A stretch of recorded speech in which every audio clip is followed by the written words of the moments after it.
Alongar. Um verbo, uma ação, um dogma gravado a ferro na consciência coletiva do fitness. Desde a aula de educação física na infância até os conselhos de atletas de elite, a mensagem é clara: alongue-se. É o ritual sagrado que precede o esforço e a bênção que o sucede. Mas e se eu te dissesse que esse universo aparentemente simples é, na verdade, um campo de batalha?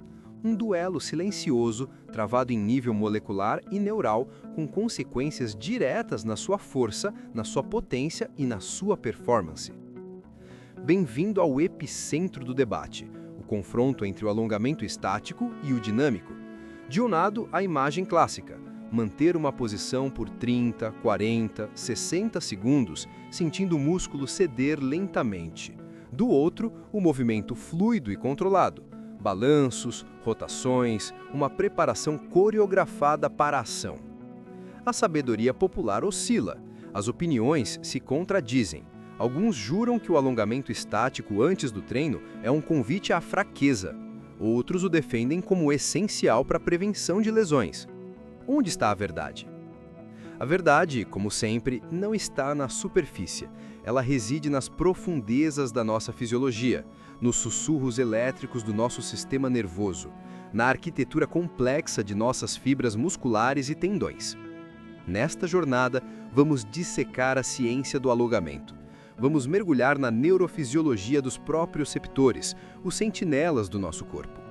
Vamos conhecer os protagonistas dessa história, os fusos musculares e os órgãos tendinosos de Golgi, e vamos desvendar as propriedades misteriosas da viscoelasticidade dos tecidos.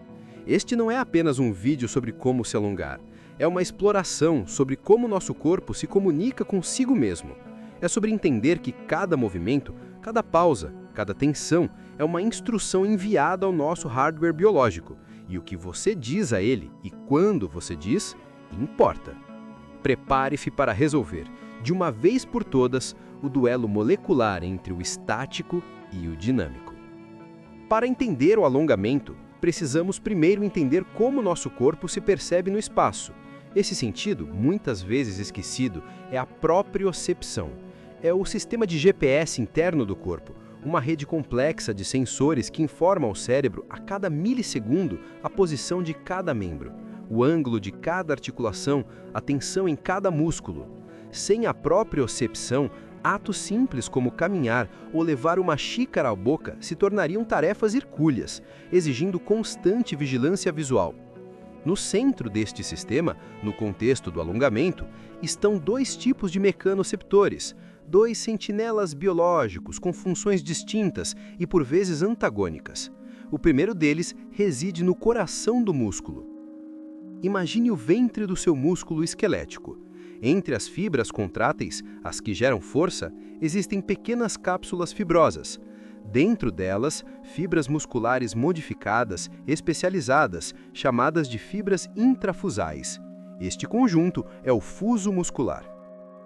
O fuso muscular é um detetive obcecado por mudanças de comprimento, e ele é primorosamente sensível a duas coisas: a magnitude do alongamento e, crucialmente, a velocidade com que este alongamento ocorre.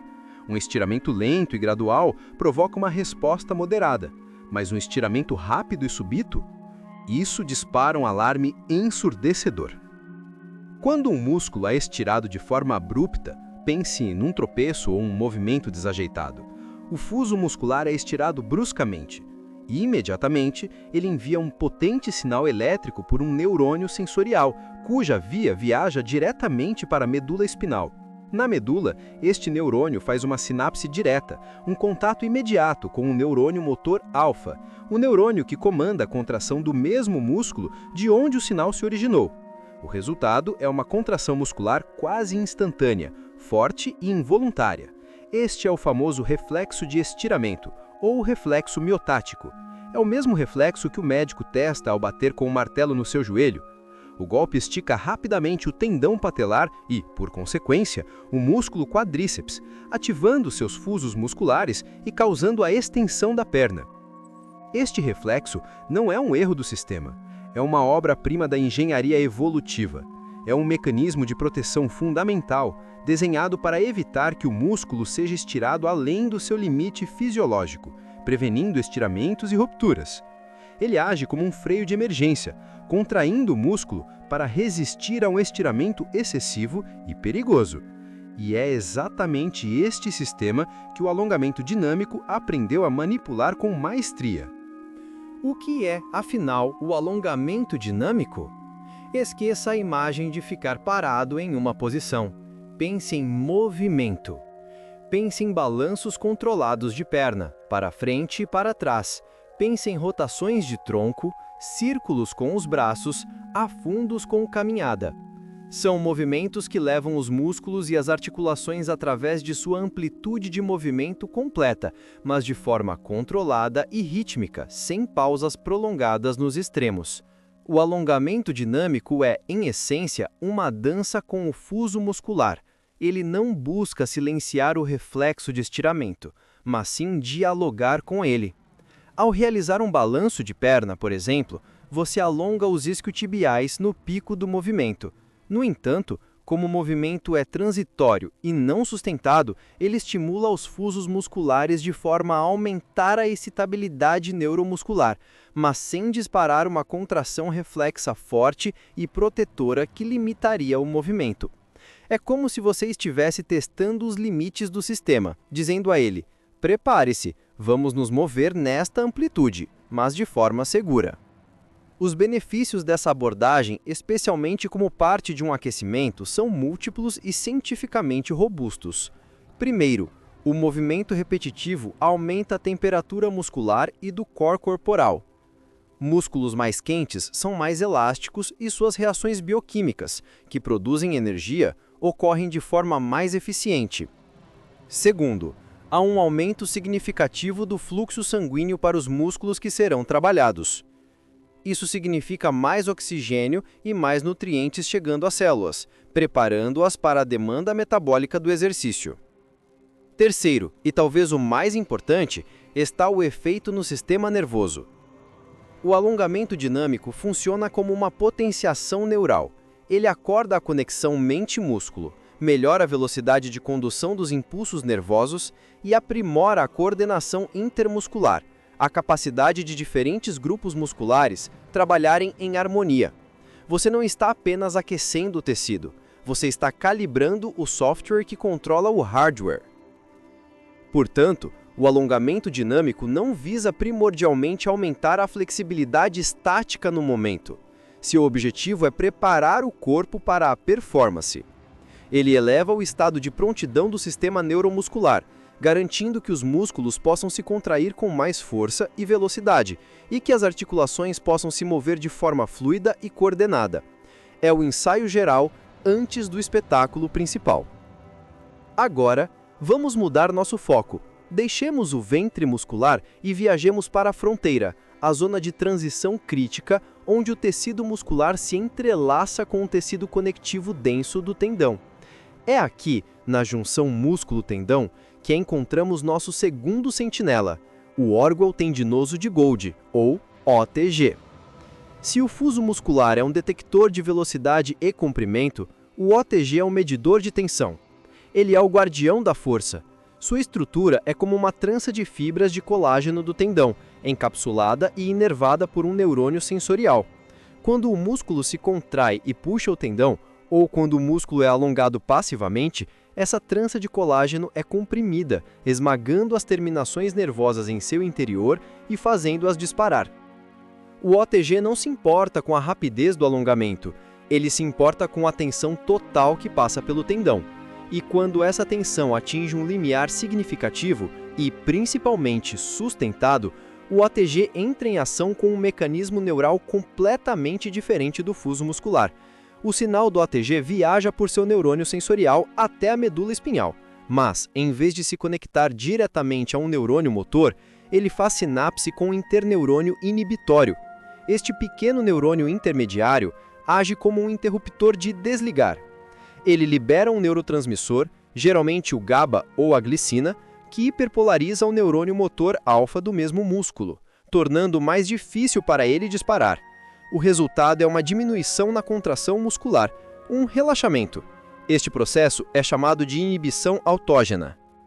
É um mecanismo de proteção poderoso, desenhado para prevenir que tensões excessivas, geradas por contrações musculares, causem uma ruptura no tendão ou no próprio músculo. E é precisamente este mecanismo que o alongamento estático explora. Quando você assume uma posição de alongamento estático, por exemplo, tentando tocar os dedos dos pés com as pernas esticadas e a mantém, a tensão no músculo e no tendão aumenta. Inicialmente, os fusos musculares podem até resistir, tentando contrair o músculo. Mas, à medida que você sustenta a posição, geralmente por mais de 15 a 20 segundos, a tensão contínua ativa o órgão tendinoso de Golgi. A inibição autógena começa. O comando neural para contrair o músculo é suprimido, permitindo que ele relaxe e se alongue um pouco mais. É por isso que, após alguns segundos em uma posição de alongamento, você sente o músculo ceder e consegue aprofundar um pouco mais o movimento. Você está literalmente convencendo o seu sistema nervoso a liberar o freio protetor. A história do alongamento estático, no entanto, não termina no sistema nervoso. Há outra camada de complexidade, uma que reside na própria natureza física dos nossos tecidos. Músculos, tendões, ligamentos e especialmente a fáscia, a rede de tecido conjuntivo que envolve e conecta tudo, não se comportam como um elástico perfeito. Eles não seguem a lei de Hooke de forma linear. Eles são materiais viscoelásticos. O que isso significa? Significa que suas propriedades mecânicas dependem do tempo e da taxa de aplicação da carga. Eles possuem tanto propriedades viscosas, como um fluido espesso como o mel, quanto propriedades elásticas, como uma mola. Duas características da viscoelasticidade são cruciais para entendermos o alongamento estático. A primeira é o creep, ou fluência. O creep descreve o alongamento gradual e lento de um tecido quando submetido a uma carga constante. Pense em esticar lentamente uma massa de modelar. Se você aplicar uma força constante, ela não se estica instantaneamente, ela se deforma progressivamente ao longo do tempo. Quando você mantém um alongamento estático, a tensão constante faz com que as fibras de colágeno e elastina nos tecidos conjuntivos se realinhem e a água seja redistribuída dentro da matriz extracelular, resultando em um aumento gradual do comprimento do tecido. A segunda característica é o relaxamento do estresse, stress relaxation. Isso ocorre quando um tecido é alongado até um comprimento fixo e mantido lá.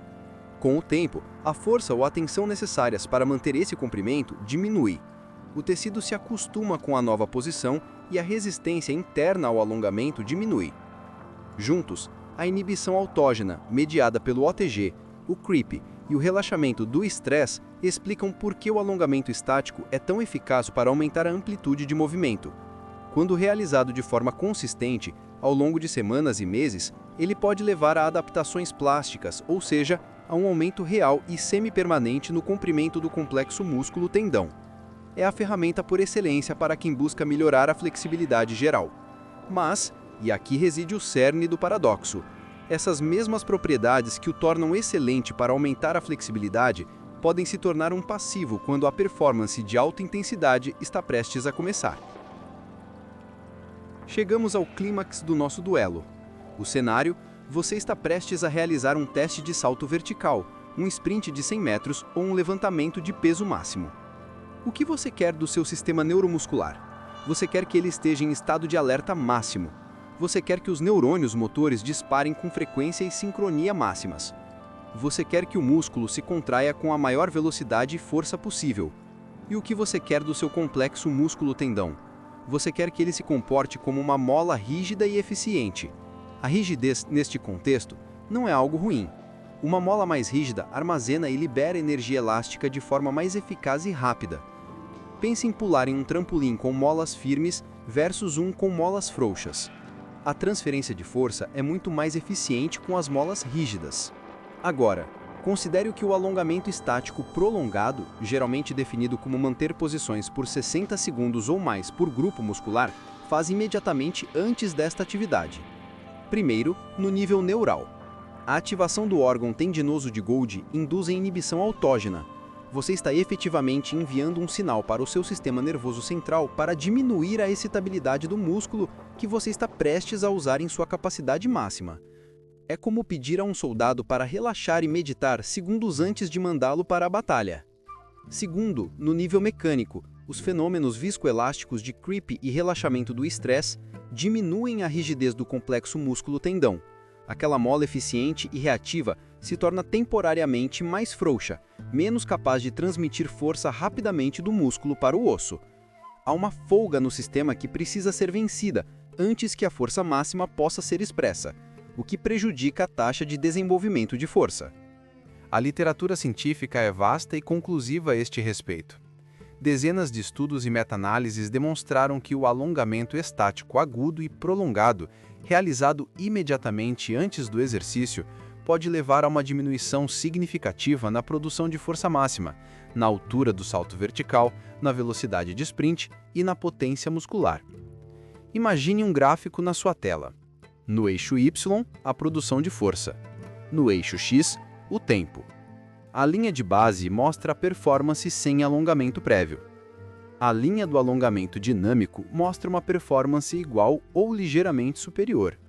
Mas a linha do alongamento estático prolongado mostra uma queda clara, um déficit de performance que pode durar de vários minutos a mais de uma hora. Não se trata de uma opinião, é um fenômeno fisiológico mensurável. O músculo fica muito relaxado e a unidade músculo-tendão muito complacente para gerar e transmitir força de forma explosiva. Então, chegamos ao veredito. O alongamento estático é o vilão? O dinâmico é o herói? A ciência, em sua elegância, raramente nos oferece respostas tão simplistas. A verdade não é que um seja bom e o outro mau. A verdade é que são ferramentas diferentes, para trabalhos diferentes, usadas em momentos diferentes. O erro não está na ferramenta, mas na aplicação. O contexto é rei. O veredito é claro. O alongamento dinâmico pertence ao seu aquecimento. É a sua preparação para a performance. Ele aumenta a temperatura corporal, melhora o fluxo sanguíneo, potencializa o sistema nervoso e prepara os músculos e articulações para os padrões de movimento que virão. Ele diz ao seu corpo: acorde, prepare-se, a ação está para começar. O alongamento estático, por outro lado, encontra seu lugar ideal no final do treino, durante o desaquecimento ou em sessões separadas dedicadas exclusivamente à melhora da flexibilidade. Realizado após o exercício, ele pode ajudar a diminuir a rigidez muscular, promover o relaxamento e iniciar a transição do sistema nervoso simpático, luta ou fuga, para o parasimpático, repouso e digestão. Realizado de forma consistente, ele é a ferramenta mais poderosa para ganhos de longo prazo na amplitude de movimento. Ele diz ao seu corpo: acalme-se, relaxe, adapte-se. O duelo entre estático e dinâmico não é uma guerra a ser vencida, mas um equilíbrio a ser compreendido. É a diferença entre preparar um exército para a batalha e tratar dos feridos depois que a poeira baixou. Alongar não é apenas puxar o músculo. É uma conversa sofisticada com o seu sistema nervoso. É uma manipulação deliberada de reflexos neurais e propriedades biomecânicas. E o que você diz ao seu corpo, a linguagem que você usa e o momento em que você a usa determinam a resposta que você vai obter. Da próxima vez que for se alongar, lembre-se desta dança molecular. Lembre-se dos fusos, dos órgãos tendinosos de Golgi, da natureza fluida dos seus tecidos. Você não está apenas esticando um membro, você está dialogando com a profunda inteligência do seu próprio corpo. E entender essa linguagem é o primeiro passo para desbloquear seu verdadeiro potencial.